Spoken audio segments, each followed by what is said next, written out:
حافظ احسان احمد صاحب نے ہمیں جوائن کیا ہے، قانونی ماہر ہیں۔ حافظ صاحب، اس میں ایک وقت میں قاضی فائز صاحب نے یہ تک کہہ دیا کہ جی مجھے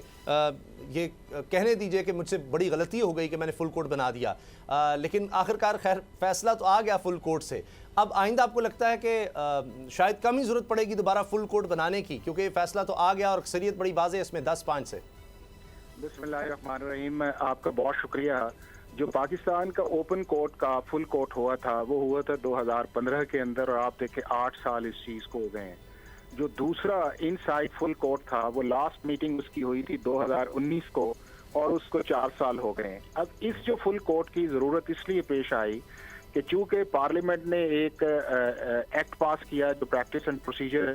اور اس کے اندر سپریم کورٹ آف پاکستان نے اس کو پریمپٹ کیا۔ پہلے پارلیمنٹ نے اس کو پاس کیا، پھر وہ پریزیڈنٹ کے پاس گیا، پریزیڈنٹ نے اس کو ریٹرن کیا، اور پھر جوائنٹ سیشن کے اندر جب پارلیمنٹ نے 10 اپریل کو پاس کیا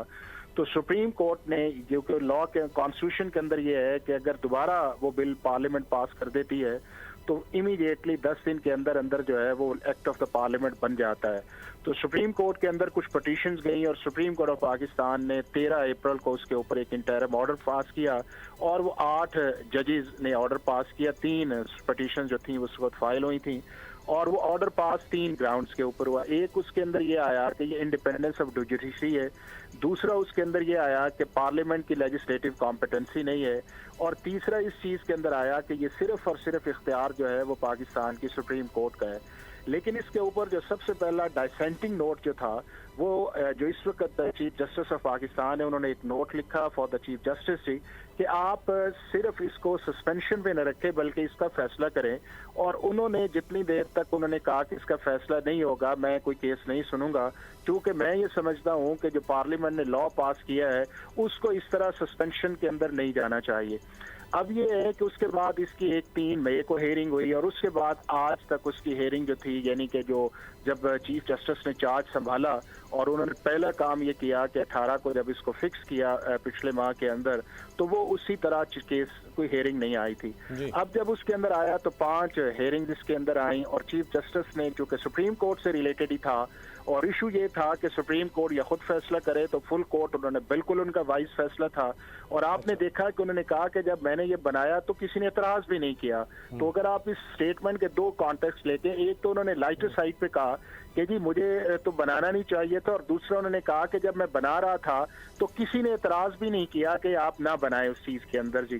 لیکن اب براڈلی اس چیز کے اندر جائیں کہ کیا پاکستان کے اندر جو آج یہ فیصلہ آیا ہے اس سے پاکستان کی کانسٹیٹیوشنل ہسٹری اور پاکستان کا جو جسٹس سسٹم ہے relating to the supreme court, اس کا ایفیکٹ کیا آیا ہے؟ اس کا ایفیکٹ یہ ہے کہ اس کے ایک فار ریچنگ ایفیکٹس آئیں گے، چونکہ یہ ساری چیزیں وہ ہیں کہ جو پاکستان کے لوگ، پاکستان کے lawyers, bar association, justice sector اور پاکستان کی پولیٹیکل پارٹیز کہتی آئی تھیں کہ 184(3) کی جو جورسڈکشن ہے اس کو فریکوینٹ استعمال نہیں ہونا چاہیے، سپریم کورٹ کے چیف جسٹس کے پاس انبریڈلڈ ڈسکشن نہیں آنی چاہیے، اور آپ نے دیکھا کہ پچھلے 1 سال کے اندر کس حد تک کرٹیسزم جو ہے وہ پاکستان کے سپریم کورٹ اور چیف جسٹس پہ آیا۔ پھر اس کے اندر یہ تھا کہ اگر ہمارے کئی ماہ کیسز فائل ہوتے ہیں لگتے نہیں ہیں تو فرسٹ ہیئرنگ آنی چاہیے۔ پھر رائٹ آف اپیل یہ تھا کہ اگر آپ کے خلاف 184(3) کا آتا ہے تو ریویو جو آرٹیکل 188 کے اندر ہے وہ سفیشینٹ نہیں ہے، اس کو ایڈریس کیا گیا، اور یہ کہا گیا کہ 14 دن کے اندر اندر آپ اس اپیل کو فکس کریں گے۔ اور آپ نے یہ دیکھا کہ ہمارے ملک کے اندر اسٹیل مل اور دھرنا کیس جو ہیں وہ کئی سال جو تھے وہ ریویو جو فکس نہیں ہوئے تھے، اور اس کی آج تک ہم چیزیں جو ہیں وہ بھگت رہے ہیں۔ تو یہ ساری چیزیں ایسی تھیں کہ جس کے اندر انٹینشن بھی ٹھیک تھی اور لیجسلیٹو کمپیٹنسی بھی تھی، چونکہ اب آرٹیکل 191 کہتا ہے کہ جی آپ کانسٹیٹیوشن یا لا، اب لا چونکہ 73 سے 2023 تک بنا نہیں تھا تو شاید یہ سمجھا گیا ایک خاص لیول تک کہ شاید پارلیمنٹ کو فاربڈن کر دیا گیا ہے کہ وہ لا بنا نہیں سکتی، حالانکہ کانسٹیٹیوشن کے اندر کسی جگہ یہ نہیں لکھا ہوا کہ جی پارلیمنٹ جو ہے وہ سپریم کورٹ کے رولز بنا نہیں سکتی۔ تو یہ وہ ساری چیزیں تھیں جب سپریم کورٹ کے اندر آیا، آپ نے آبزرویشن دیکھی کہ کس طرح کی آئیں، اور ان میں جو 8 ججز جو تھے جنہوں نے اسٹے آرڈر دیا تھا آج بھی ان کا وہی سٹینس ہے، لیکن پاکستان کے کریڈٹ جو ہے وہ چیف جسٹس کو جاتا ہے کہ جس نے اس کو لیڈ کیا، اور لیڈ کرنے کے ساتھ ساتھ انہوں نے کہا آپ سب بڑا مختصر بتائیے گا، سپریم کورٹ کے اندر عامر رضا صاحب کے پاس بھی جانا ہے کہ یہ جو 8/7 کا یہ فیصلہ آیا کہ ماضی پر اطلاق نہیں ہوگا، تو کیا اب میاں نواز شریف صاحب کی جو نااہلی ہے وہ ختم نہیں ہو سکے گی؟ نہیں دیکھیں، یہ اس کا ریٹروسپیکٹیو افیکٹ کا جو ایشو ہے وہ یہ ہے کہ یہ صرف وہ چیزیں ہیں جو 184(3) کے اندر آپ نے ڈیسائیڈ کی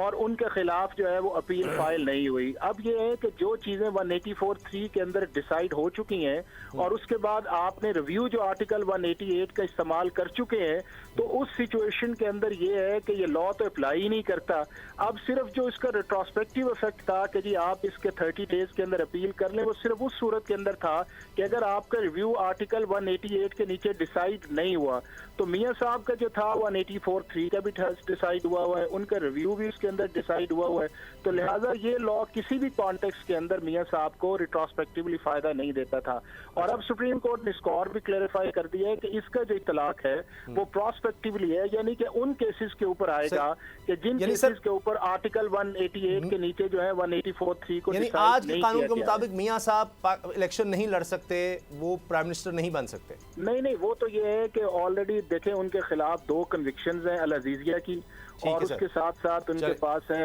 ایون فیلڈ کی، ایک میں 10 سال ہے، ایک 7 سال ہے، اور وہ ان کی سزائیں جو ہیں وہ اسلام آباد ہائی کورٹس کے اندر ہیں اور وہ سسپینڈ نہیں ہیں اور وہ ایبسکانڈرز ہیں. دوسرا اس چیز کے اندر یہ ہے کہ سپریم کورٹ نے جو پاناما کے اندر ججمنٹ دی تھی 2017 کے اندر، اس کے اندر یہ انہوں نے ڈکلیئر یہ کیا تھا کہ جتنی دیر تک آپ کا لائف ٹائم ڈکلریشن اس سینس کے اندر کہ کورٹ کا ڈکلریشن جتنی دیر تک موجود رہے گا آپ کی ڈسکوالیفیکیشن رہے گی. اب چونکہ سپریم کورٹ کی ججمنٹ ان فیلڈ ہے تو اس لیے ہم اسے کہتے ہیں کہ پرماننٹ ڈسکوالیفیکیشن ہے. تو جو امینڈمنٹ 2023 کے اندر انہوں نے لائے ہیں اس کے اندر الیکشن ایکٹ کے اندر کہ 5 سال کا ہے 61(f) کے نیچے، اس کا بھی ایڈوانٹیج اس نہیں ہے کہ چونکہ ایکٹ آف پارلیمنٹ جو ہے وہ سپریم کورٹ کی ججمنٹ کو نلیفائی نہیں کر سکتا، اور دوسرا اس کا ریٹروسپیکٹیولی افیکٹ نہیں ہو سکتا. تو اگر اس براڈلی لیگلی کانٹیکسٹ کے اندر جایا جائے تو میاں صاحب کی جو ڈسکوالیفیکیشن ہے وہ برقرار ہے جتنی دیر تک سپریم کورٹ یا اس ججمنٹ کو ریوزٹ نہ کرے. یا ہماری سپریم کورٹ بار ایسوسیشن نے بھی ایک پٹیشن فائل کی گئی ہے